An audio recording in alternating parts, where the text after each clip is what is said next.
O Heavenly King, Comfort of the Spirit of Truth, who art everywhere present and fill us all things, treasure of blessings and giver of life, come and abide in us and cleanse us from every impurity, save our souls, O good one.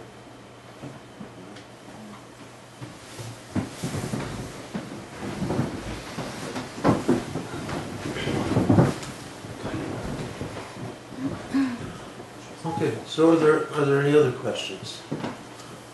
What time did we start today? Well, we were supposed to start at 7:30. 8.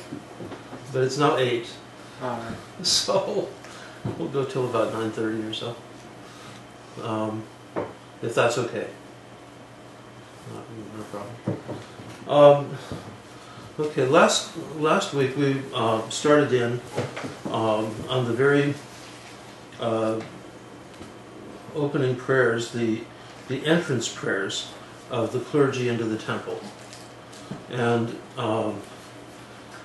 we talked about both the priestly rite and the bishop's rite, because the two are obviously quite different.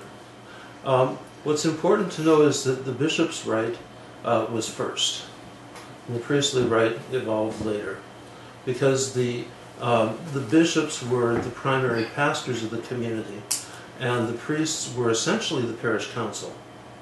The priests are the elders.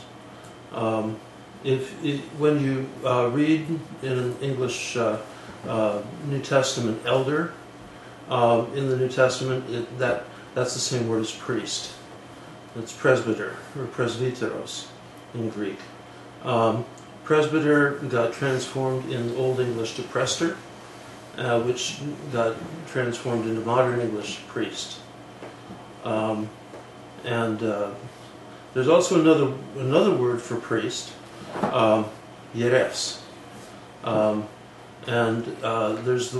there's the word for high priest, archieres, and that means a sacrificing priest.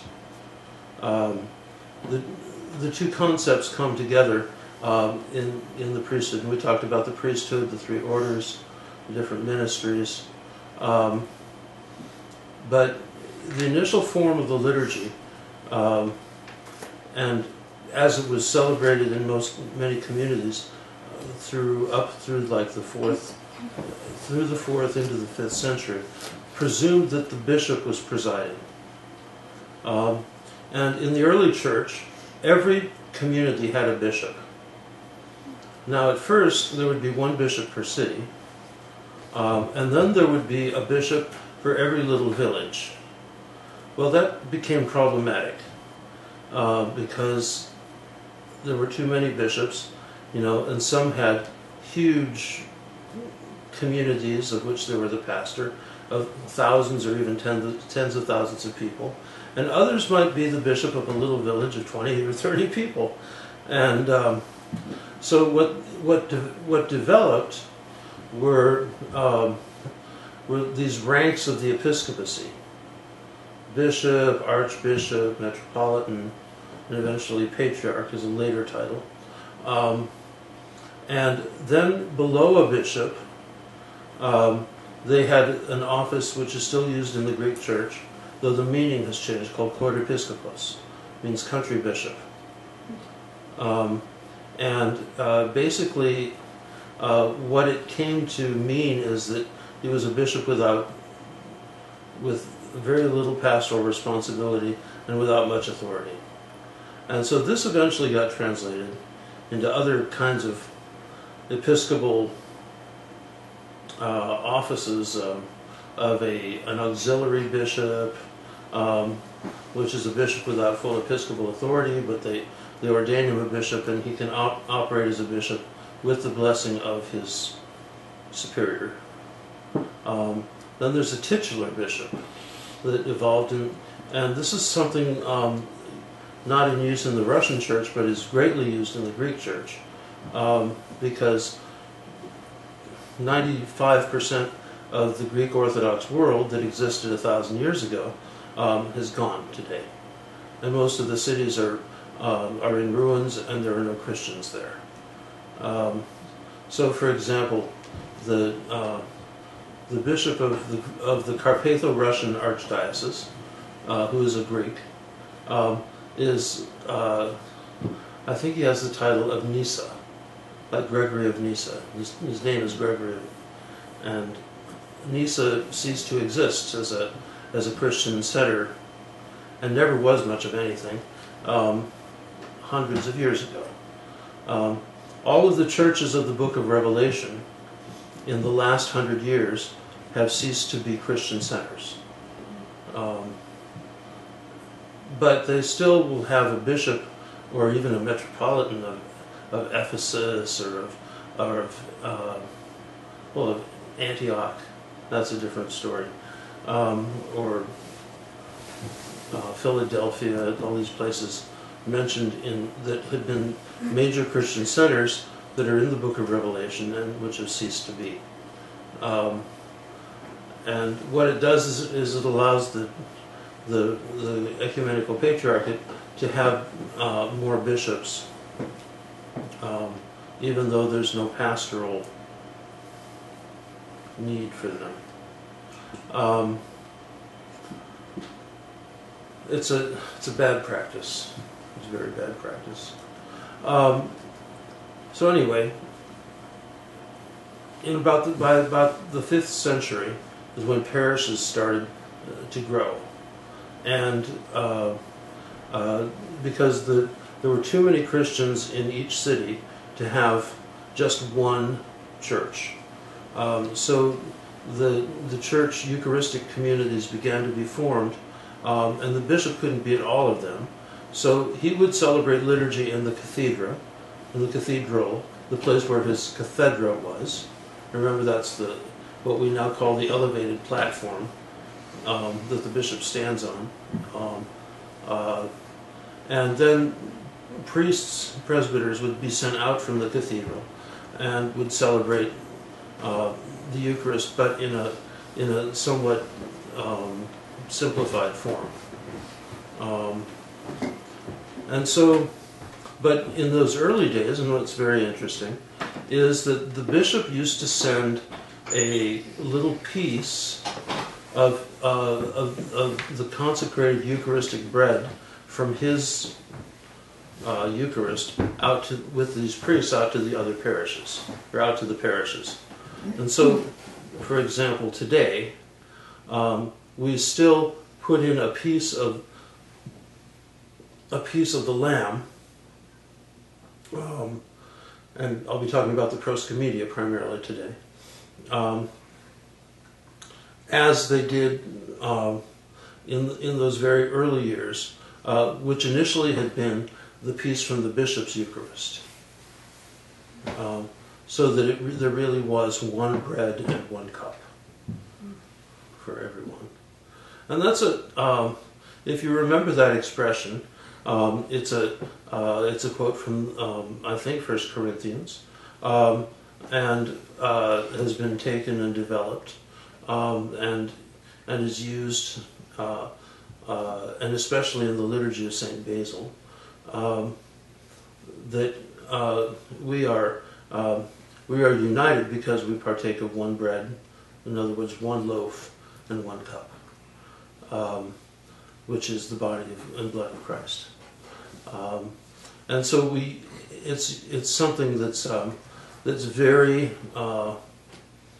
visibly and concretely manifested in how we do what we do for the Eucharist, because we have the bread that is prepared and cut specifically, and we consecrate the bread and the chalice, and then it's distributed from there. But it's all initially one. So after the bishop or the priest enter into the altar, and the deacon, they have to get vested. Now, vestments are a very important part of our liturgy, and part of the idea is that they conceal the identity of the celebrant. It doesn't matter whether you have Father Victor or Father John or Father Alexander or whoever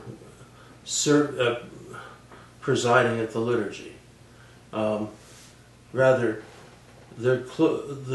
or Metropolitan Jonah or Metropolitan Hilarion or Bishop Jerome or whoever. You have Christ, who is the image of the great high priest, who is the great high priest, who is made present through the mystery of ordination in the persons of the priest and the bishop. But it's always Christ who is the great high priest. Christ is the one who presides. And so the in a sense, when the priest or the deacon or the bishop are clothed in vestments, they're clothed in Christ, so that it's Christ's presence who is manifested. And it's very important to think about this and remember this as you picture how the liturgy goes, because otherwise things can get really obscured. People have developed all these very symbolical explanations of the liturgy. The Gogol one that's for sale over in the bookstore here or others, they really don't have much to do with the text itself. But if you just read the text itself, it has a very thorough explanation and reveals how the church has understood these things over the course of the centuries.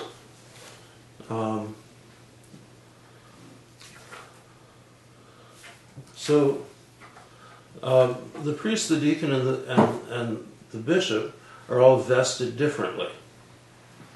So we'll talk about the bishop's rite of vesting. Now, I generally don't do that on here because we just don't have the time. And getting the choir to show up at 7:30 so we could do the vesting rite is probably not what people want to do at that hour of the morning. But the bishop is, after the entrance prayers, the bishop goes back to the cathedra, and the end of those prayers, and then the vesting prayers begin. He says, "Blessed is our God," and then the deacon begins the vesting prayers as the vestments are brought out, usually on a tray, and put on the bishop. That's a kind of an interesting sign about a bishop. He can't even dress himself, and actually you can't. It's almost physically impossible to, and it's certainly with the Amaphoria, especially the great Amaphorian, to put it on by yourself. You have to have somebody else do it, because it's an 18-foot long strip of cloth with buttons in odd places that most people can't reach, much less see. So the bishop's vestments, as we are using, as in our current usage, are different from the ancient usage. The ancient usage, the bishop was basically dressed up just like or vested just like a priest, but with the Amaphorian. Whereas now the bishop is vested in a kind of a robe called a sakos, which actually has only been used for the past 500 years, since the fall of Constantinople, when the Patriarch of Constantinople took on the authority of the Byzantine Emperor, because the sakos is the vestment of the Byzantine Emperor. Same thing with the crown. In the ancient church, up until, say, probably the year 1500, or 1400, they didn't use crowns like we have, the mitres. There probably were some kind of liturgical hats, and there were certainly the monastic cowls, but there were not these sparkly hats with jewels and icons and things on them. And that again is the church having assumed some of the functions of the emperor during the Turkish yoke. It's a fascinating history.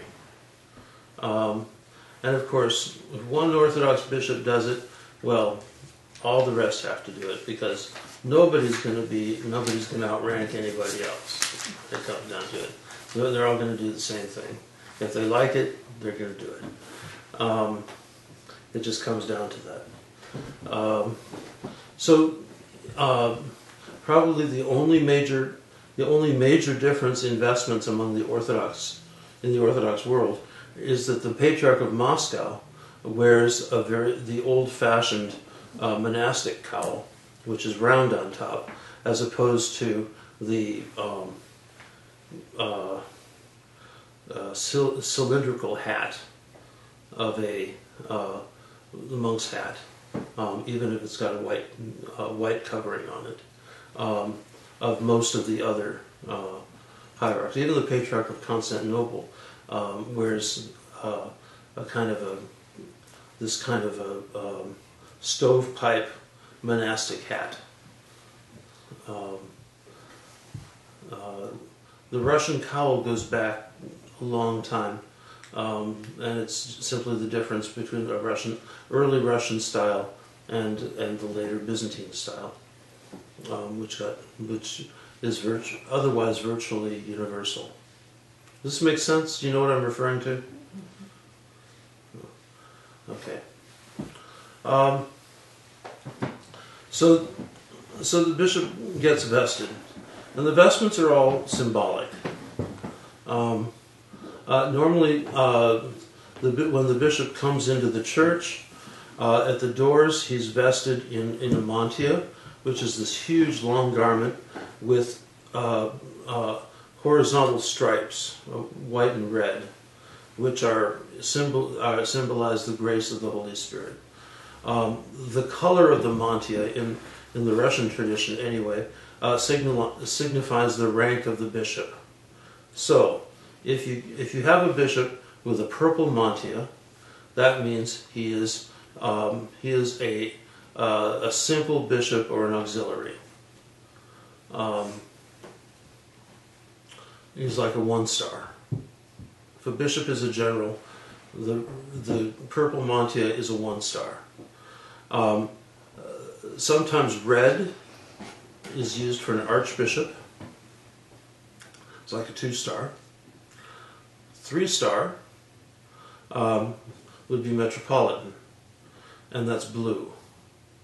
And 4-star is green for the Patriarch of Moscow. So the color of the mantia shows the rank of the bishop. Then 5-star would be Pope, but he's not Orthodox, so we don't have any 5 stars. So the bishop would be vested in the mantia and his cowl. Here again, the shape and the color represent rank. A black monastic hat with a veil, means he's a bishop. If it has a diamond cross, he's an archbishop. If it's white, he's a metropolitan. And if it's the rounded headpiece, he's the Patriarch of Moscow.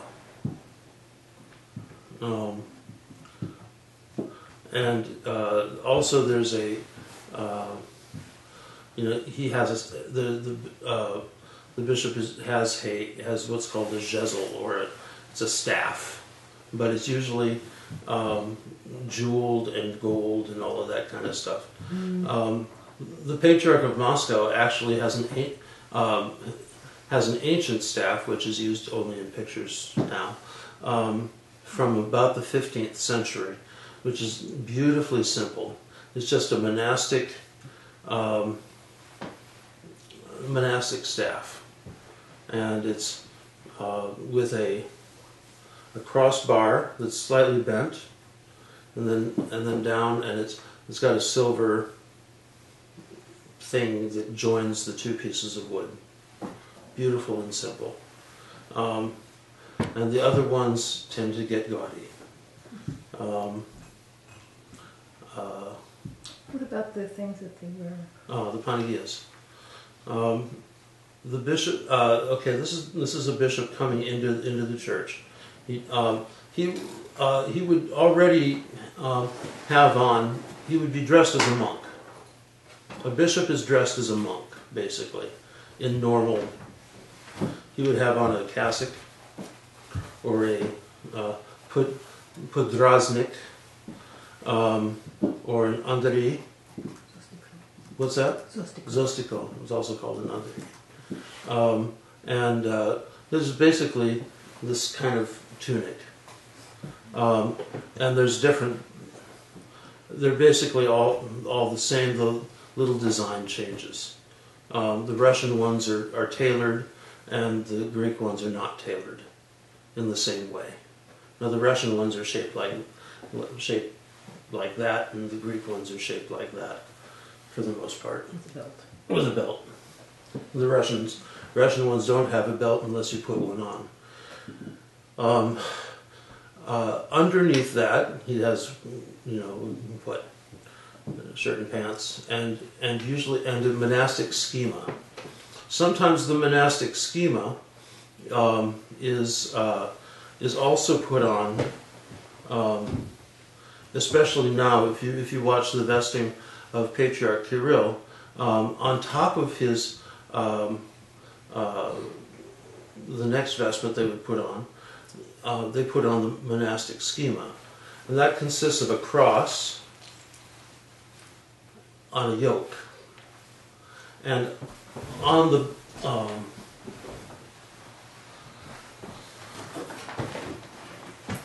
and then there's a piece of cloth back here in the middle of the back.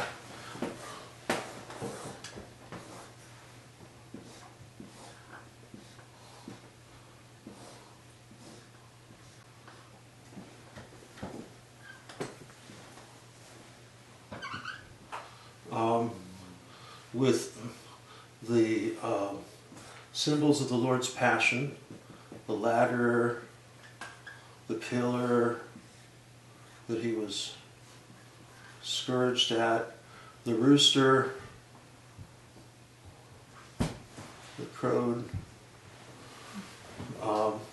and it says, I bear, let's see,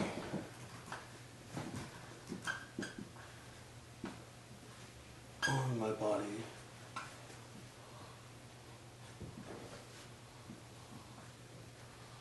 but it says I bear on my body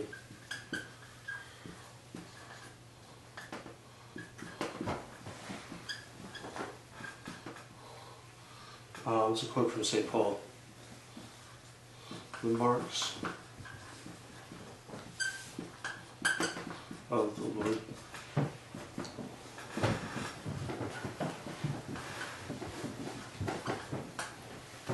The marks of the Lord Jesus. And then this thing has ties that go around. And it ties to the cross. So, and that's what's called the small schema.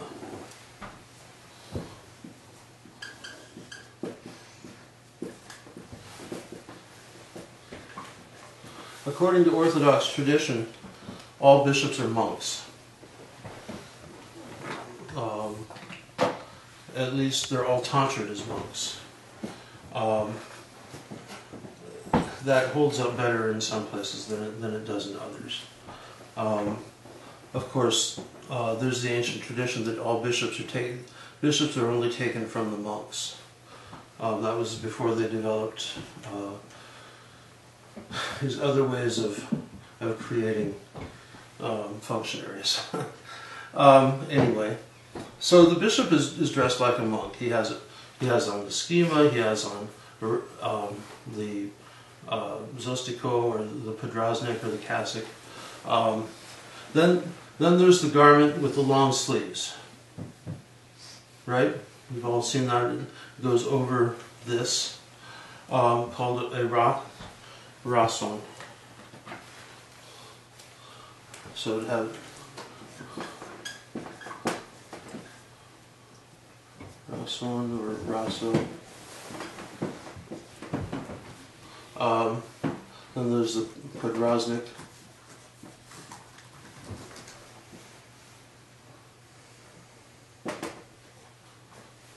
That's the cassock. Then there's what in the Russian tradition is called, well, then there would be the mantya.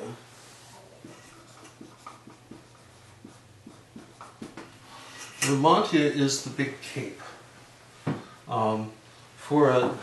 For a monk of the small schema or above, it's got 33 pleats. It's black, and traditionally is long. The small schema has a mantya. Yeah. In the Greek tradition, only the great schema has it. Yeah, it's in the Russian small schema. The Russian small schema is equivalent to the Greek great schema, basically. And so the mantya for a monk is black, with no stripes or anything. It's just a simple black garment with 33 pleats, which makes it a real pain to sew. But for a bishop, they have these colored ones that I just explained with the various color coding, so that you know what rank they are. And that's what's put on the bishop when he goes to church. You only wear a mantya inside the monastery and in church. You don't go around wearing it.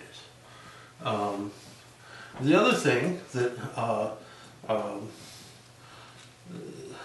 is the mark of a monk is the klobuk. Now, in the Greek usage, that's two pieces. It's a little hat, like you've all seen, right? With the veil that's separate. In the Russian tradition, the veil is sewn onto the hat. And the hat tends to be larger, taller.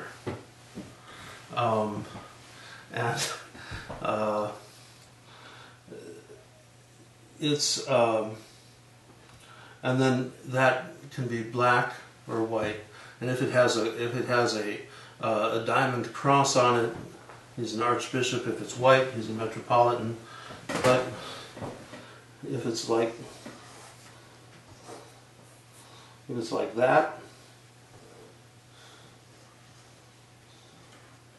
with gold things on it,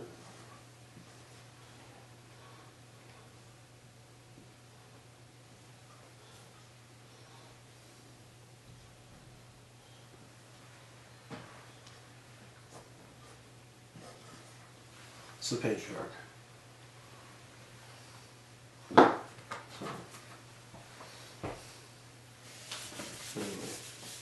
So,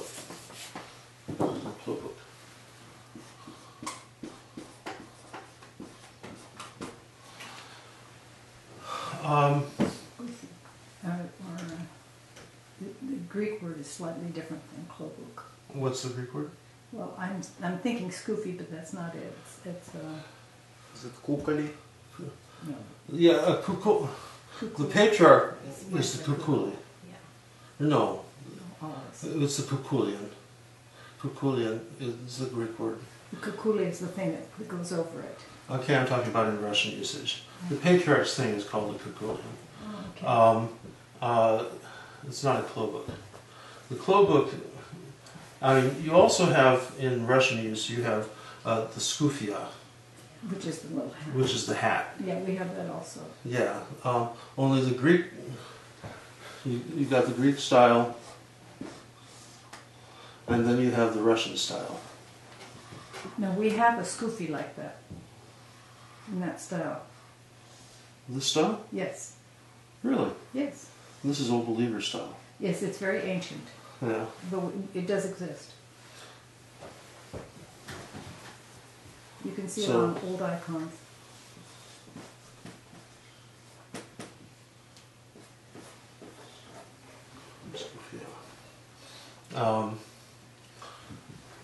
At least these don't designate rank. Everything else about the vestments is all about rank. Yeah. In the Greek tradition, if you have a scoufia, for nuns, I think it's the same for monks, you have to be a schema, smaller great schema, to have the scoufia. Really? Otherwise, you just have just an Indian. Interesting. No, they give a scoufia to novices in Russian monastic use. Well, in Greek monasteries they do the same. You know, novices wear skufia. Right. Oh, Well, I was a novice at a Greek monastery. oh, a men, for the men maybe. Yeah. Yeah. But I never saw it. Now, there's another vestment, which in the Russian usage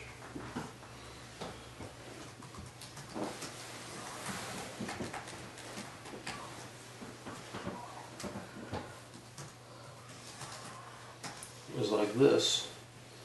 So, I mean, you know, sitting on top of somebody's.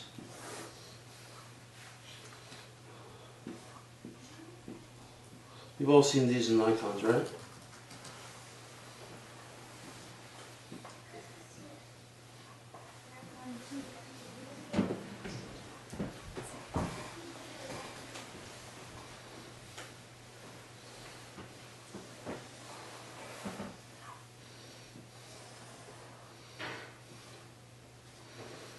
And there's a text, and usually the text is, among other things, the Trisagion, Holy God, Holy Mighty, Holy Immortal, have mercy on us.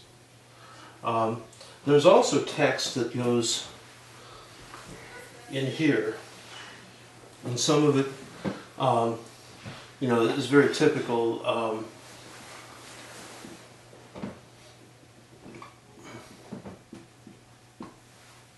Jesus Christ the Conqueror, which we'll come to later. And then one is the spear, the other is the sponge, and there's all this text, Golgotha, or this place of the skull, and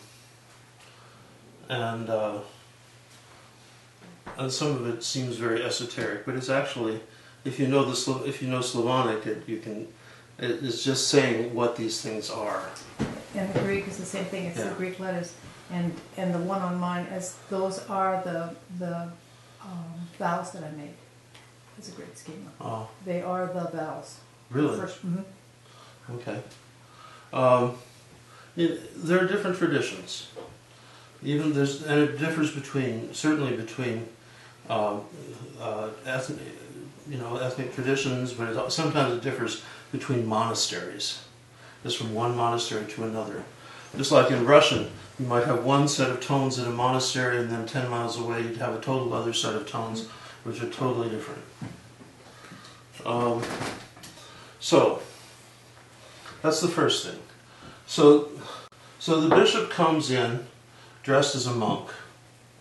He has his klobuk on, he has his rason on over his podraznik, and it's all over the great schema. And he comes into the church, and they immediately put the mantia on him. You know, the big, for me it's blue, because I'm a Metropolitan. You see the same thing with Metropolitan Hilarion. But if you remember when they vested Bishop Nicholas when he came, his was red, or rather purple, kind of wine-colored, rank. And that's still actually dressed as a monk. It's just with the mantia. And but an Episcopal mantia instead of a monk's mantilla, which is black. So he goes to the center, does the entrance prayers at the base of the altar, kisses the icons of Christ and the Mother of God, and says, "O Lord, stretch forth thy hands from thy holy dwelling place on high, and strengthen me for the Son important service. That standing before thy throne, I may offer the sacrifice." And then he goes back to the center of the church and stands on the Cathedral.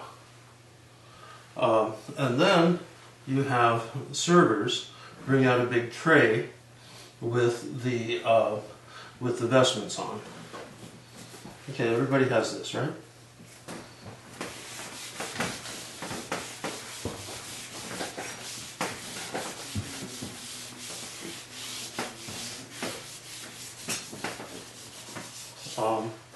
And on the tray, the vestments are kind of in reverse order from inside to outside. Now, the first vestment, for like the patriarch, is a golden small schema. It's embroidered in gold.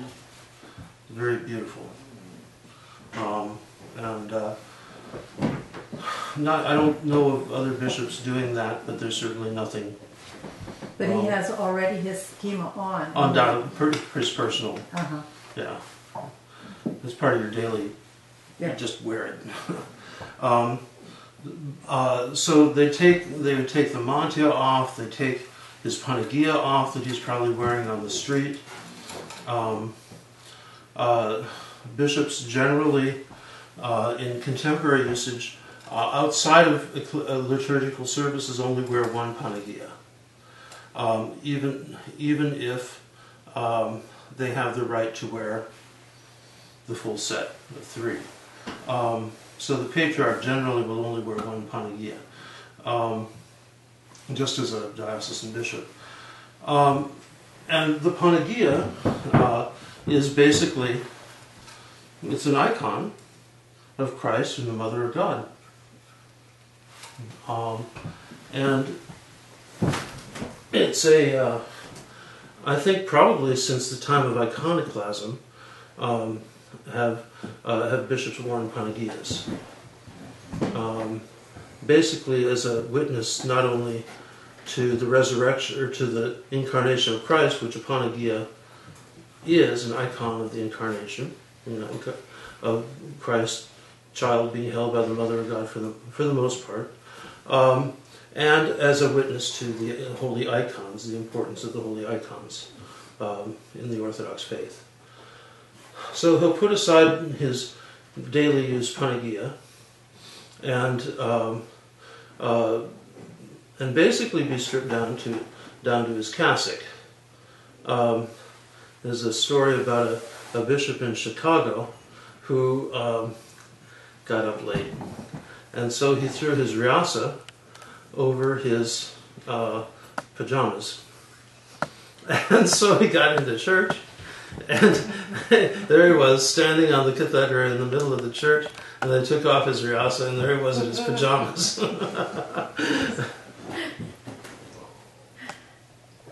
This is kind of little ecclesiastical humor. Yes.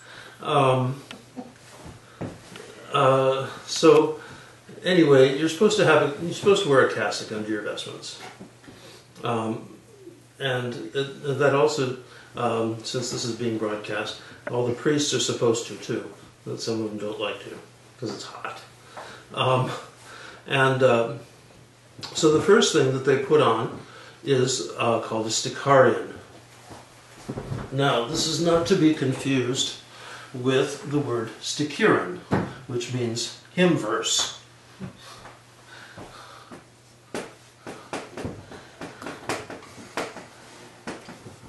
Sticarion basically means tunic. And it's the same thing as a baptismal robe. In Russian usage, it's always white.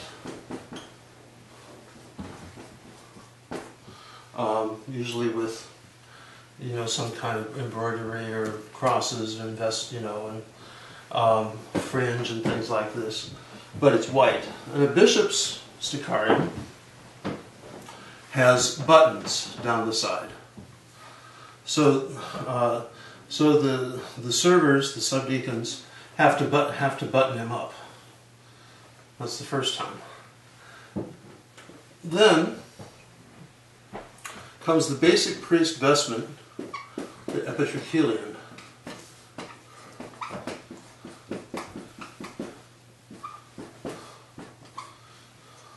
Or stole, we call it.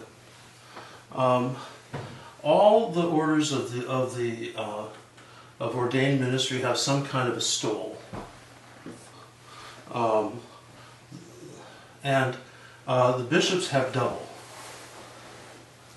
The bishop has the one inside the vestments and then the one outside the vestments, called the amaphorion.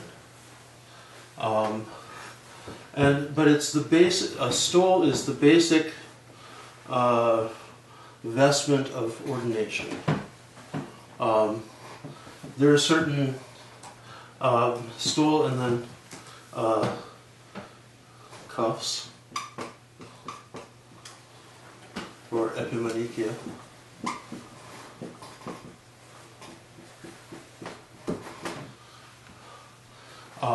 Which is the ancient Byzantine way of closing the end of your garment, and then you have to cinch them up and tie them like a boot. Although some people use Velcro, which is odd. But these, very often, you'll see a priest with epitrachelion and cuffs, or stolen cuffs, like going out to hear confessions, right? This is kind of the basic vestments of the priesthood. And so when a bishop or a priest is vested, because the same vestments initially are there for the priest and the bishop identically. The prayer is for the Sticarian. My soul shall rejoice in the Lord, for he has clothed me with the garment of salvation. He has covered me with the robe of gladness. As a bridegroom he has set a crown on me. As a bride adorns herself with jewels, so as he adorned me. Then there's another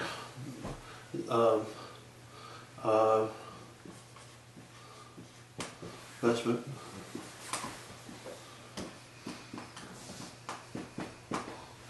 Zoni, with belt, all made of vestment material and all of that. For the stole, the priest says as he puts it on, or the deacon to the bishop, changing the pronoun, "Blessed is God who pours out his grace upon his priests, as myrrh upon the head, which runs down the beard of Aaron, which runs down even to the hem of his garments." These are Psalms. Psalm verses. If it's going to be celebrating the liturgy, the belt is next. Blessed is God who girds me with strength, who has guided my way, made my way blameless, who has guided my feet like those of a deer, and has set me on high places. And then the cuffs, the right hand. The right hand, O Lord, is glorified in strength. Thy right hand, O Lord, has shattered thine enemies, and in the greatness of thy majesty thou hast overthrown thine adversaries. And then for the left cuff, thy hands have made and fashioned me, give me understanding that I may learn thy commandments. These are all basic priest vestments. For a priest, they would put on the phalonion. Or in ancient times, the bishop would put on the phalonion. Sometimes a bishop will still use a phalonion instead of a sacros.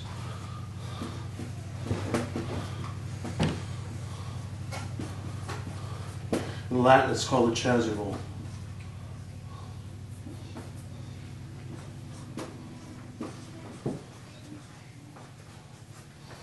And it's basically a Byzantine coat.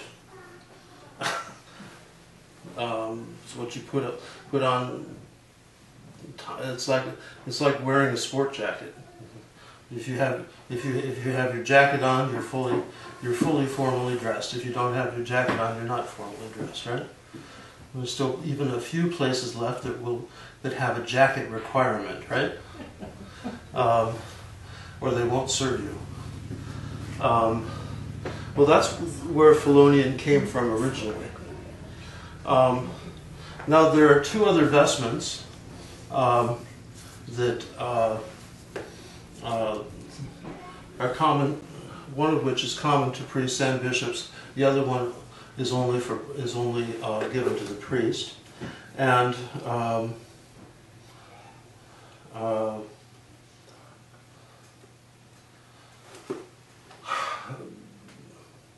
one of them, well, for the this is called an epigonation.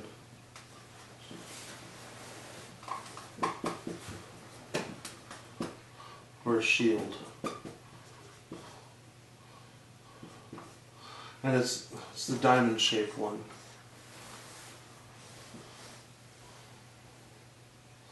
It has a balloon and a cross. The prayer for that is, gird thy sword upon thy thigh, O mighty one, and in thy majesty and power go forth, prosper and reign. But because of meekness, righteousness, and truth, thy right hand shall guide thee wondrously, always, always, now and ever, into ages of ages. Amen.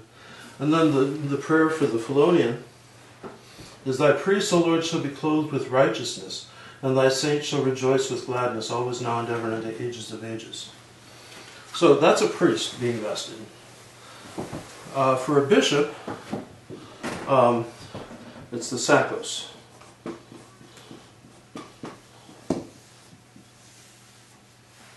Which is basically shaped like that.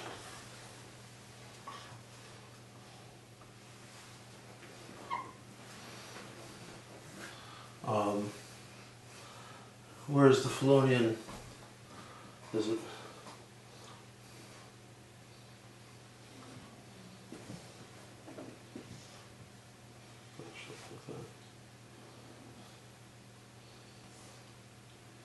Russian style.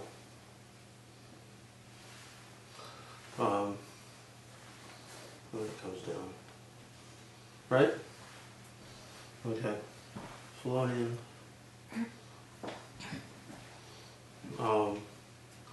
The sakos. It's only for bishops.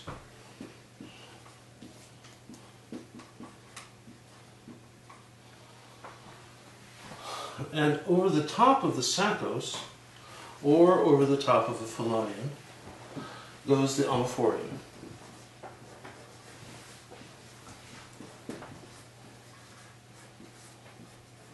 Now the amphorium basically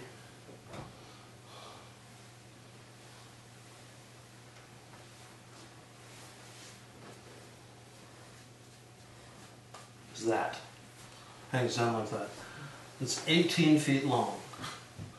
Has all sorts of buttons in odd places. And was originally designed to be on a Phelonian. Because that's what the ancient icons look like, right? Where you see a bishop. And this vestment is the mark of a bishop. So the archieres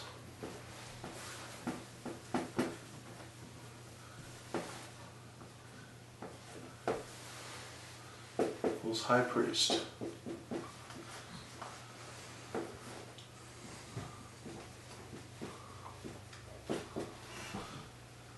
Also equals hierarch. See how these are just reversed? Arch. Well, the H belongs there. Hierarch. So the bishop is the chief priest.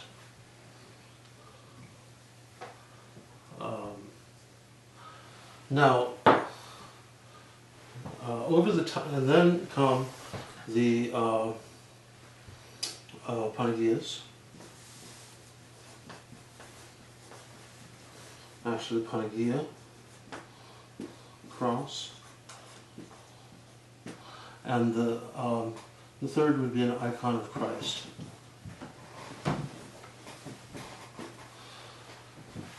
This is also a symbol of rank. A bishop is given a Panagia and a cross that goes all the way up through levels of Metropolitan. If a Metropolitan is the head of an autocephalous church, he wears a third, which is the icon of Christ. So,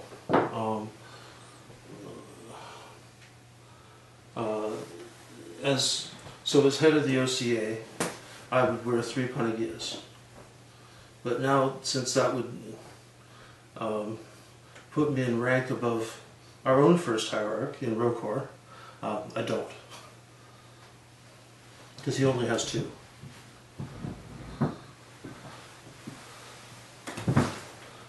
So these are the vestments for a priest and a bishop. Is this clear?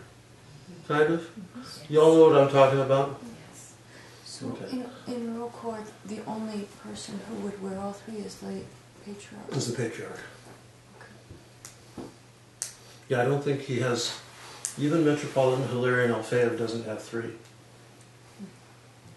So I don't think. So yeah, you have to be the head of the church. They have, these vestments basically evolved from ancient Byzantine clothing.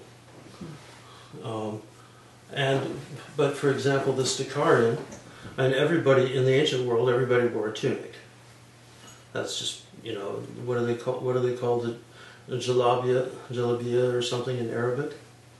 It's the same thing that people in Egypt wear and in Africa. You see these guys walking around in long dresses that look like cassocks. That's what it is. It's a tunic. But for us, it also signifies the baptismal garment. So that's the common vestment of all the faithful, is the Stikarion. Now for a deacon, the deacon is much more simply vested. He doesn't wear a Stikarion, it's kind of implied. But he wears a vestment called the Stikarion, which is basically the long robe, only it has buttons on the side. The sakos also has buttons, so the altar boys have to button him up. The deacon's robe also has buttons, but usually he doesn't merit an altar boy to button him up. And the deacons, oops.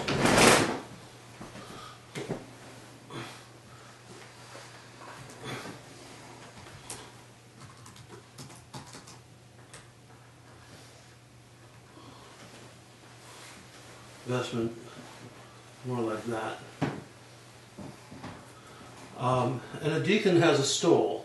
He has cuffs and a stole. And the stole is usually worn on the shoulder, over the shoulder, and so that when the deacon is intoning a prayer, he raises the orarion, it's called.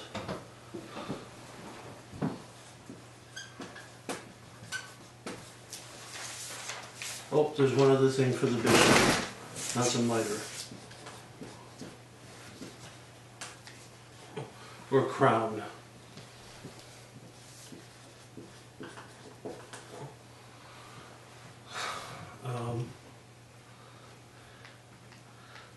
Quite frankly, those mitres drive me nuts. They're heavy. There was one priest I met in Russia, he showed me his mitre, it weighed 8 pounds. Can you imagine going around with a thing balanced on your head weighing 8 pounds? The deacon also can have a double orarion, or it's looped around.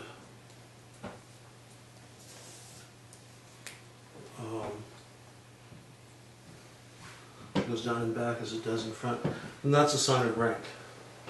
That means he's a protodeacon.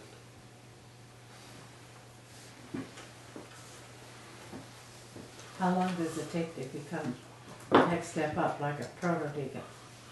Usually at least five or more years. It depends on the person. You know, sometimes we all know there are deacons who are really kind of super duper, right? And who sing really well. You know, they can fill the whole church with their voice, and they usually get promoted faster than somebody who's off key and kind of can't quite. You know, there's the old saying, when a guy has a good voice, they'll make him a deacon. When he loses his voice, they make him a priest. And when he loses his mind, so yes. There's some truth to that. Anyway, so somebody can be a deacon, just a plain deacon their whole life. In the priesthood, there are also ranks, and that depends on. There's another thing that I can't remember the. I don't know if there's a Greek name for it, but the Russian is Mebedrinik.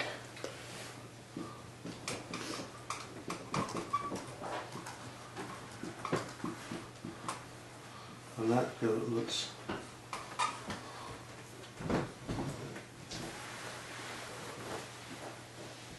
like that. You know, with the guys with fringe and all that stuff.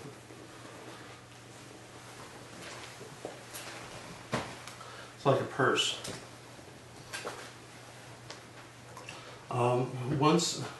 Once you're awarded the shield, you stop wearing this. But you have to be awarded that one too. Right. There's an order of. Oh God, I don't remember exactly. There's an order of awards for the priests, and there's a difference between a monastic priest and a married priest. So a monastic priest, or a monastic deacon, would be called a hierodeacon. Hiero deacon. Which means sacred priest deacon. Or sacred deacon. Whereas a married deacon is just called a deacon. A married deacon can become a protodeacon if he's, as a reward for his service. The first level, and I think Father Patrick is there, for example, is that he's given the double orarion. Okay, the next level is protodeacon, and Deacon Leonid is a protodeacon. Father Patrick as well. So Father Patrick was elevated as protodeacon. In the monastic ranks, you have a hierodeacon, and then the higher level is the archdeacon. Now, an archdeacon can also mean the deacon for a bishop. And traditionally, especially in the West, the archdeacon was often the successor of the bishop. In the East, he's kind of a glorified Kellenic assistant, secretary. For the priests, the first level of award is usually I think it's the scufia. And so Father John has a scufia. The next level is the nebedrenik, the little square thing. What about the gold and silver cross? Yeah, I won't get into that. In the Russian Church, all priests wear crosses, and that was because at one point the emperor went up to a deacon and asked a blessing, and was very embarrassed that he'd asked a deacon for a blessing, or at least the deacon was very embarrassed that the emperor had asked him for a blessing, and so the emperor decided that all priests should wear crosses. So that's where the kind of basic silver cross, the silver 3-bar cross, comes from, for lowest ranking priests, youngest junior priests. The next rank, they give these awards, and they're kind of encouragement, basically for years served, recognition for pastoral things. So everybody gets a cross at ordination. The next, actually, the scufia and the nebedrenik. Then comes the what's the hat? The kalamovka. The kalamovka is basically the tall hat, and for monastics it's black. For married clergy, it's red or wine-colored burgundy. Blue is for the Metropolitan's staff.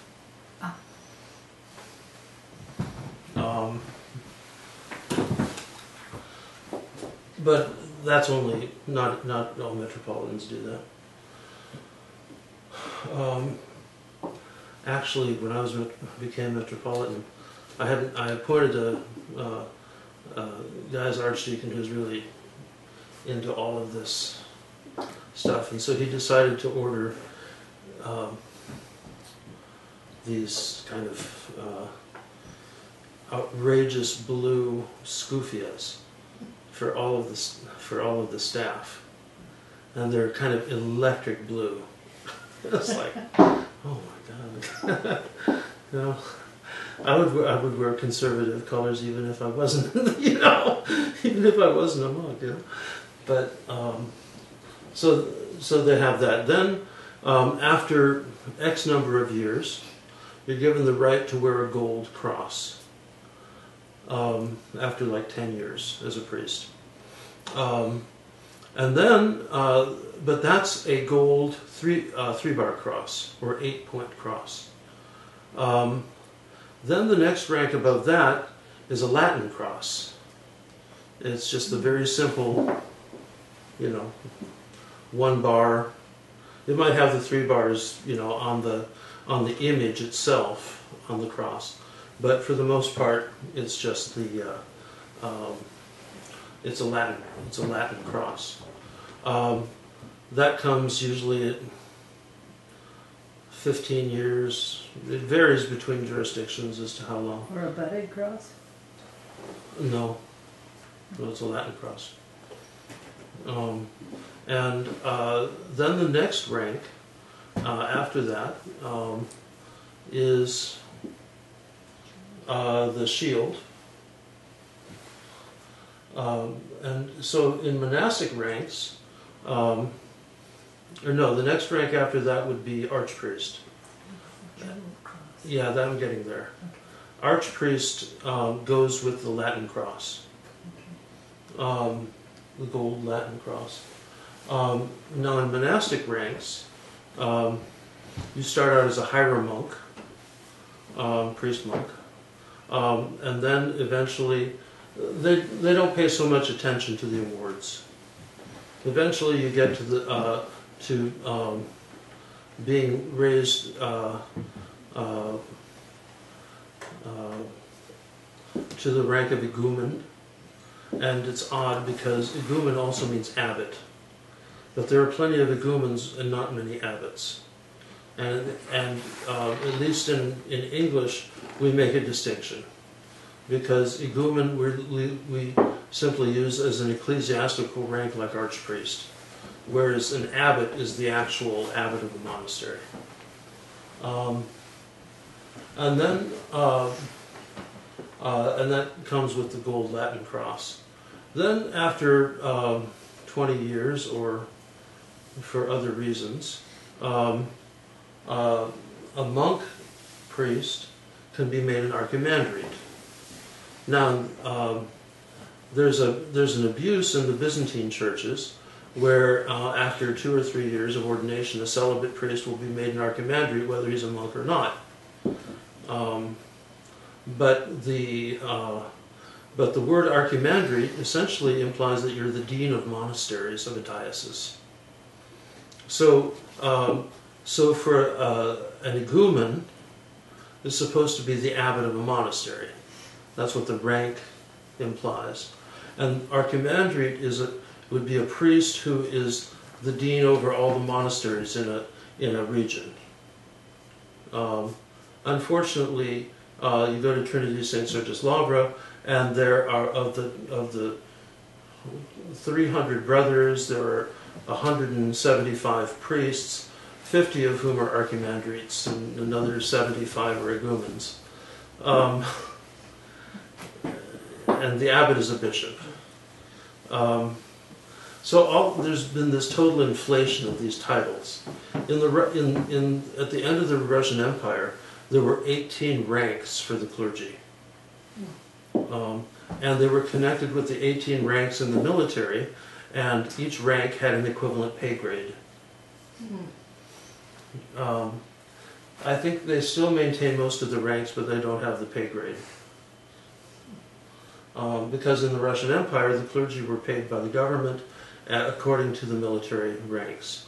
So the bishops would be paid like the generals, the archpriests would be paid like the captains, the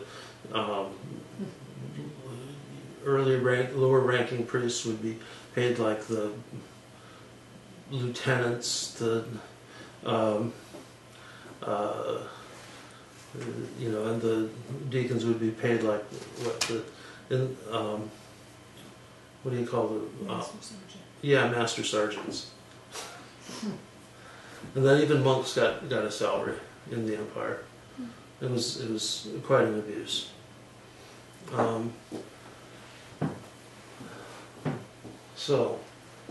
But each of these vestments, it designates rank. It designates what ministry there is, and the rank is not supposed to be just seniority or something like that. It designates a level of authority within the community, so that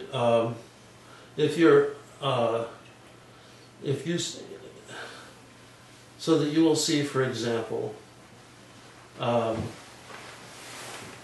bishop who's vested in a red mantia will give place to a bishop who's vested in a blue mantia, and everybody gives place to the guy who's vested in the green mantia. The guy in the green mantia will serve in the first place wherever he goes, regardless of who else is there, in his own. Okay. All right. Well, thanks for coming. I hope this was useful. Yeah, thank you. Well, you're always welcome. Don't be strangers. Do you have email? Yeah. Yeah. Leave your email address with Andre so that you can be on the list.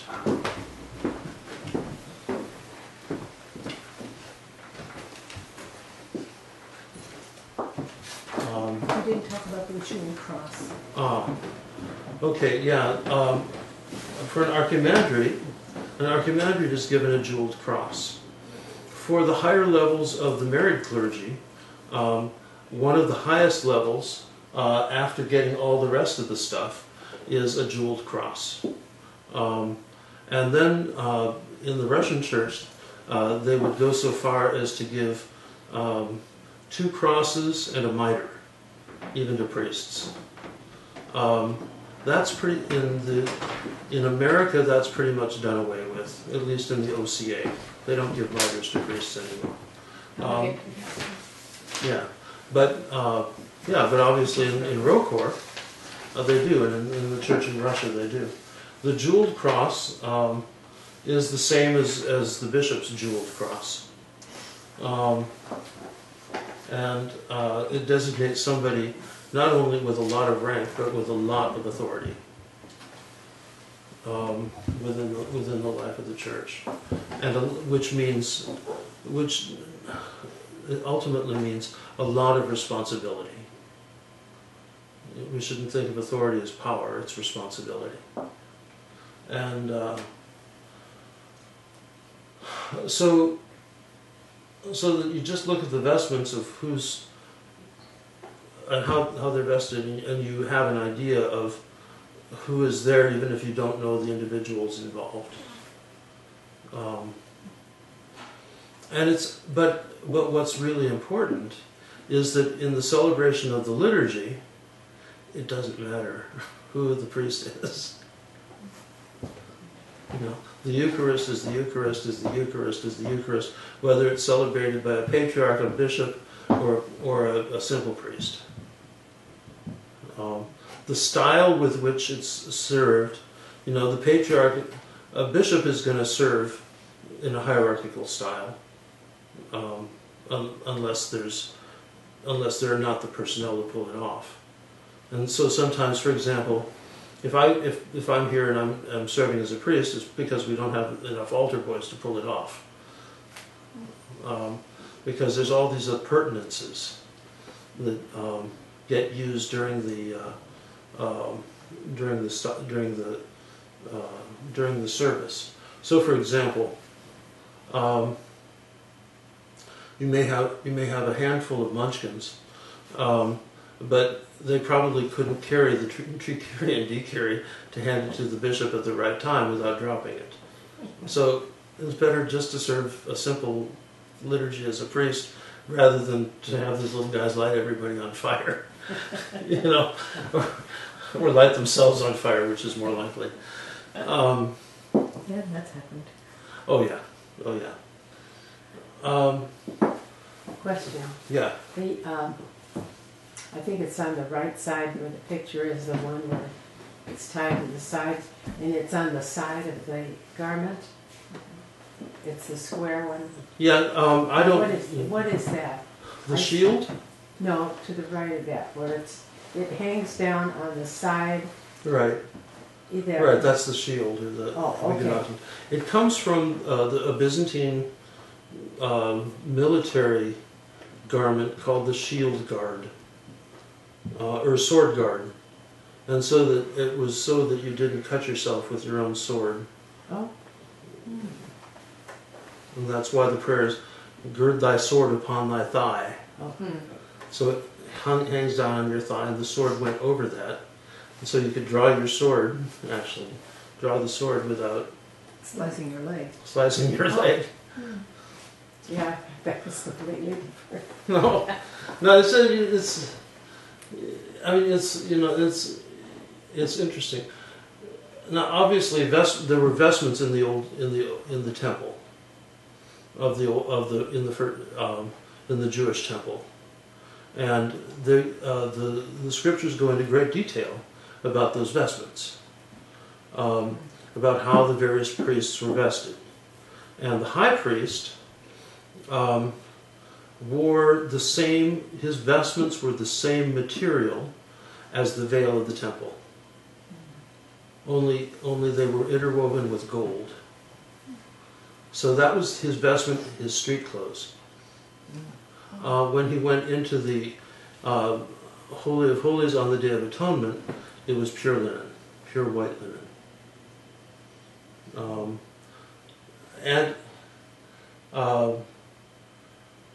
Basically, of course, he would have had a tunic and then the vestments over that, and then he had a pendant, whatever you would call, with 12 stones representing the 12 tribes of Israel. and a hat, like a mitre, with a golden rim around, and in the center was the word Yahweh. So when it says in the Old Testament context, "Blessed is he who comes in the name of the Lord," you're referring to the high priest coming with the name of the Lord on his forehead. Which also means in the person of the Lord. Which is very important, because the bishop or the presiding priest are in the person of the Lord and manifest his presence. Actually, if you read St. Ignatius of Antioch, writing at the end of the first century, says the bishop is in the person of the Father presiding. It's pretty amazing. And the deacons exercise the diaconate of Christ. I'll bring that in for next week. And then again, you have another vision of the priests vested and serving in the book of the Revelation, chapter 4, where it says the priests were vested in white. Of course, in the temple they would be vested in white linen, with golden crowns on their heads. Remember how the high priest would have the golden crown with the name? And they would cast off their crowns and fall down and worship.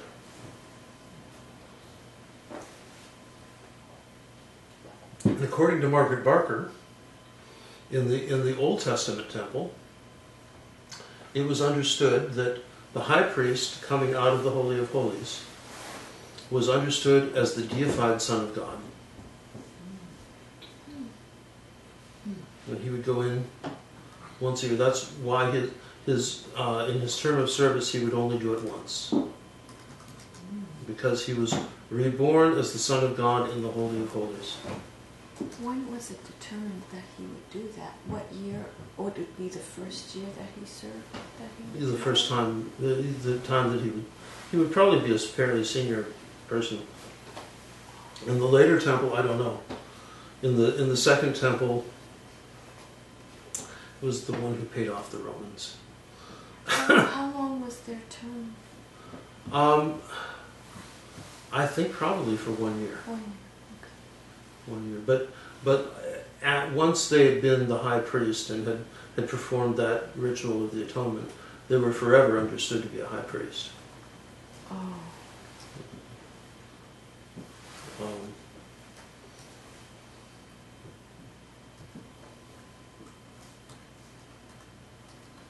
Let's see what else. So, what other questions?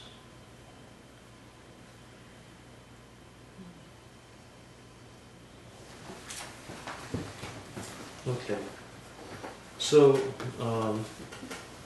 at the end, immediately after the priests and the deacons are vested, and usually during the service for a bishop, their hands are washed.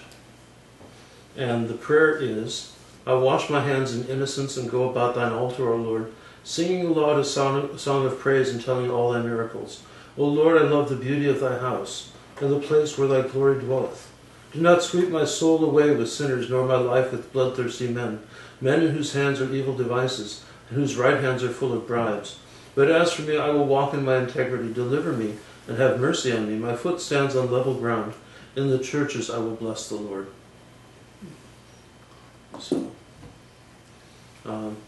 So now next week we'll talk about the Proskomedia.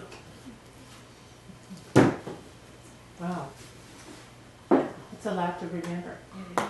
Understand. So does it all make sense, Oh, everybody? yeah. Well, it explains what we see. Yeah. Yes.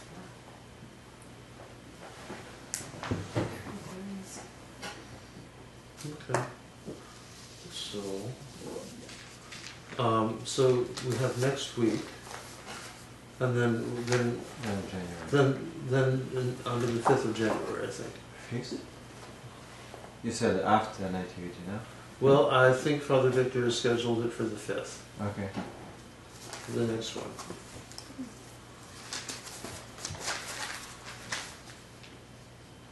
Because we were looking at the 12th before. Yeah, I think it's going to be the 5th. The 5th, okay.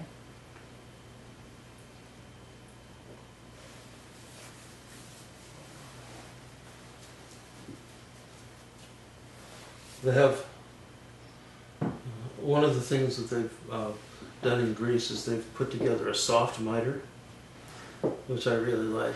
There's a Serbian bishop that I know has one of these things. And it's really light. Is it effective looking? Yeah, I mean, it doesn't look like the helmet that we normally wear. It's much simpler. But it's still nice. It's out of vestment material. Well, the one, It's a scuffia out of vestment yeah, material. the one that's at the apartment is with the fur on it. That's Yeah. a beautiful mitre made of soft material. But they put a buckram in it to give it a little bit of oomph. Yeah.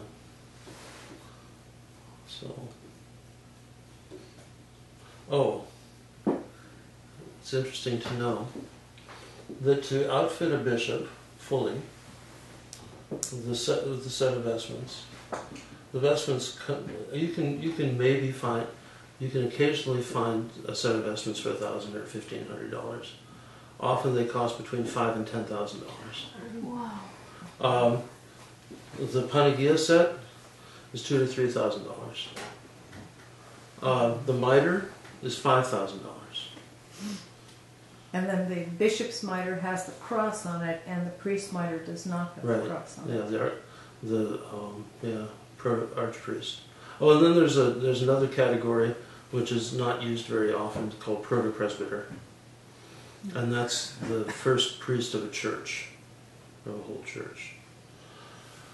If there is no gold or expensive silk, so why there's so much? It's brocade.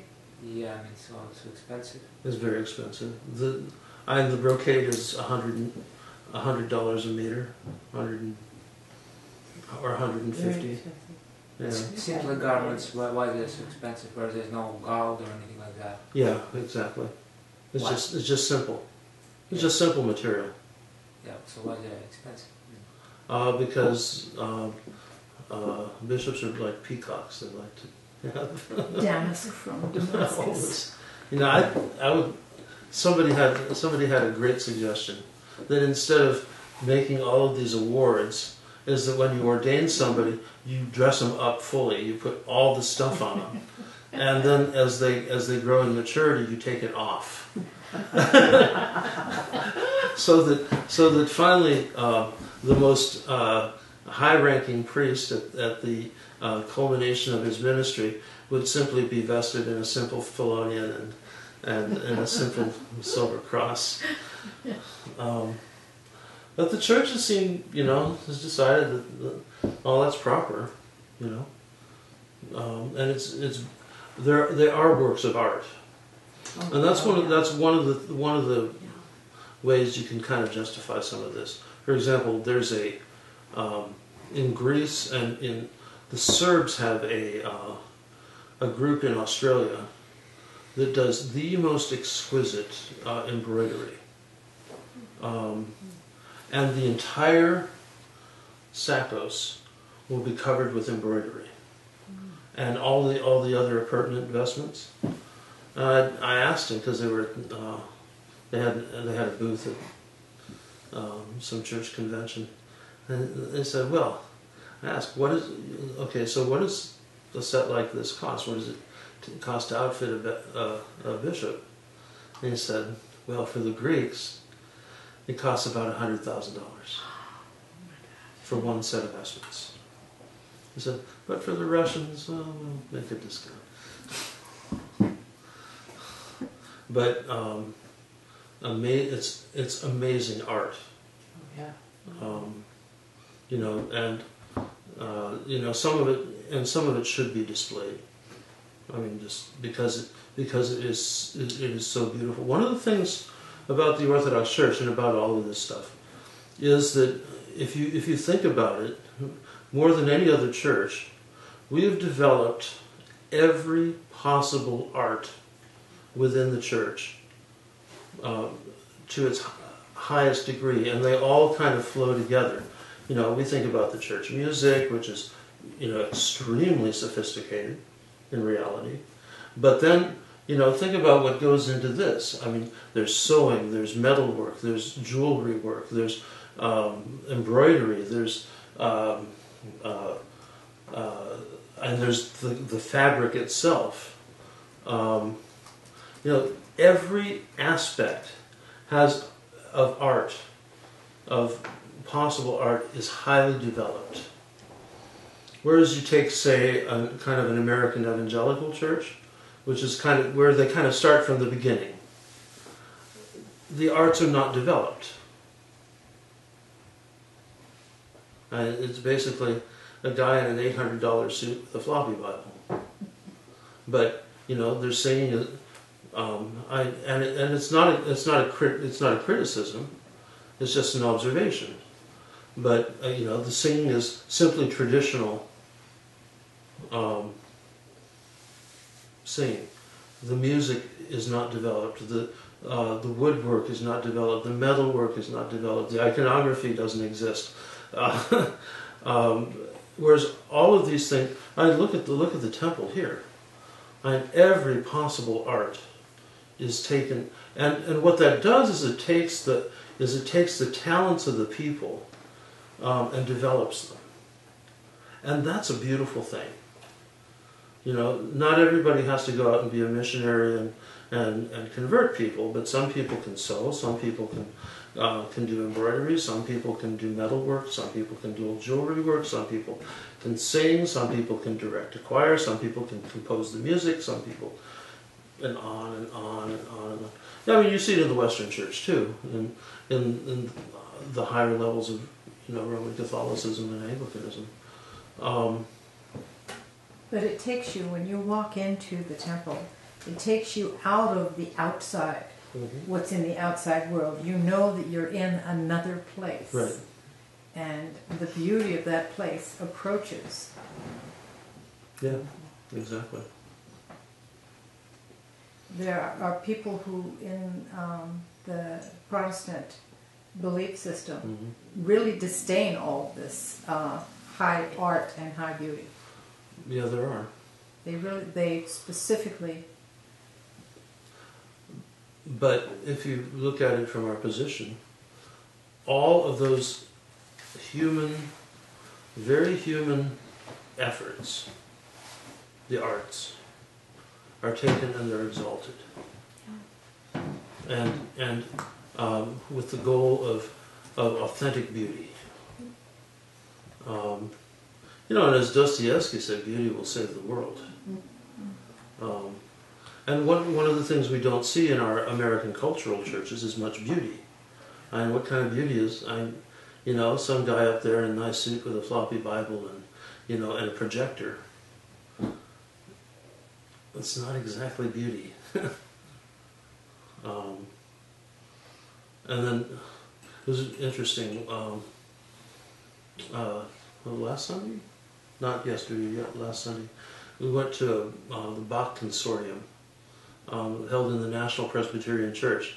But what a contrast going from St. John's to the National Presbyterian Church, which is iconoclast to the max, and it's a beautiful structure, beautifully done structure.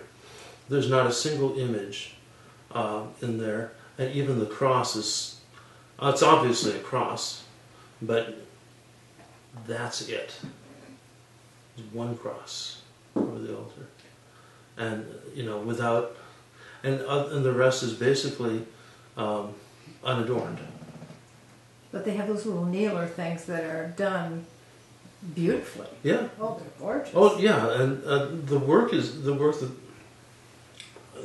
beautiful that's been done, but it's such a contrast to go from the iconophile Orthodox cathedral to iconoclast cathedral of.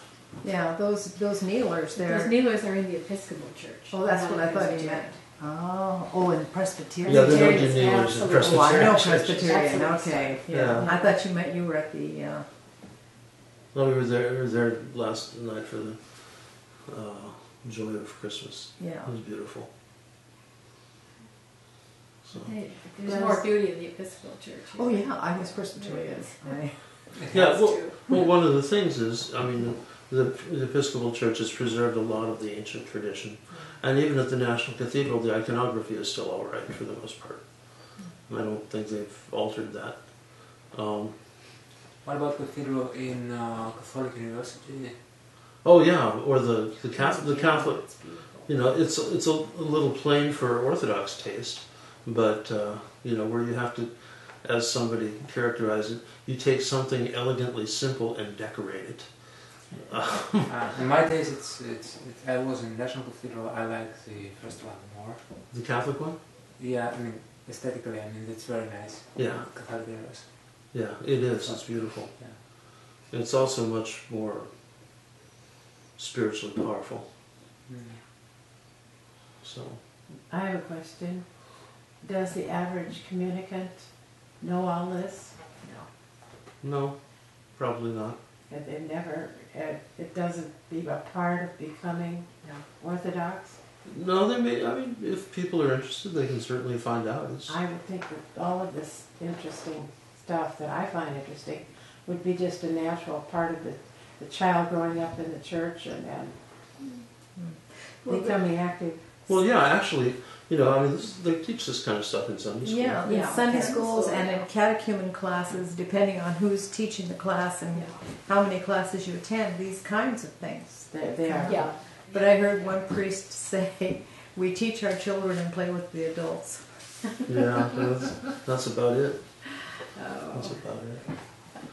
And every little kid who's an altar boy, you know, the priest will say, "Oh, please go get me the epidicilion or the stole." Exactly. And so Yeah. the kid has to learn, you know, what all these things are. Okay, yeah. And the ones who are serious about it do. It looks like lack of icons in Catholic cathedrals also make sounds better in acoustics. No. Does it not? I mean, just bare walls. It looks like it's very good acoustic in those cathedrals. Not like In the shrine, the Immaculate. well, the generally, Immaculate- when it's just walls, it's kind of how can get Well, good acoustics. It depends. The icons don't take away from the acoustic. Or Not add to. icons and veils or whatever. Yeah. Just a lot of decor. Veils and carpets Yeah. are the most acoustically interesting. And then, of course, like in Orthodox churches, where you have a screen that's a wall between the altar and that's like, for example, you can hardly hear what's being read or sung inside the altar here. You can't understand it well. Where in St. Sophia you have a half screen Mhm. and then goes straight to the dome, so everything they say comes right out. Right. Yeah, of course, this church started out as a house, Yeah. Yes. so But it's the Russian style iconostasis Yeah. that's high, the high Right. iconostasis, rather than the half, which is more Antiochian or more Byzantine. Byzantine. it's the more ancient style. Yeah.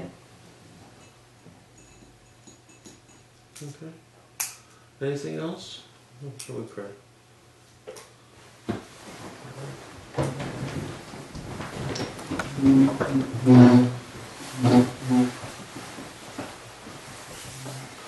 It is truly meet to bless thee, O Theotokos, ever blessed and most pure, and the Mother of our God, more honorable than the cherubim, more glorious beyond compare than the seraphim. Without corruption, thou gavest birth to God the Word. True Theotokos, I magnify thee. In the name of the Lord, blessing of the Lord be upon you, through His grace and love for mankind, always now and to ages of ages. Amen.